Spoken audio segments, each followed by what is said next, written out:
Hi everyone, in this video I'm going to show you a few simple steps you can follow to replace the ear pad cushion for your BOSE OE headphones.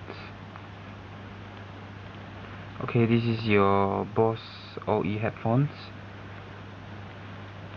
To remove this ear pad cushion, actually it's very simple. Just with one hand gripping onto the headphone while the other hand gripping onto the ear pad cushion, apply a bit of force and just pull it out like this. Okay, and now this is your new ear pad cushion. Okay,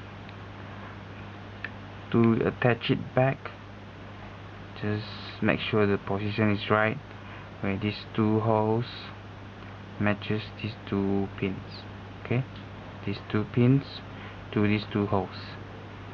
Okay, just put them together, then apply a bit of force, push it in inside the top and the bottom with a few clicks, and we are done.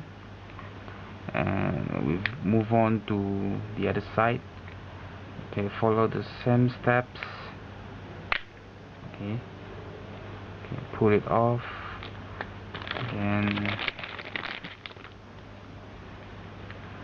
make sure the position is right. These two holes matches these two pins. Okay, just put them together, push it in with a few clicks, and we are all done. So this is few steps you can follow to replace your ear pad cushions for your BOSE OE headphones. Thank you for watching.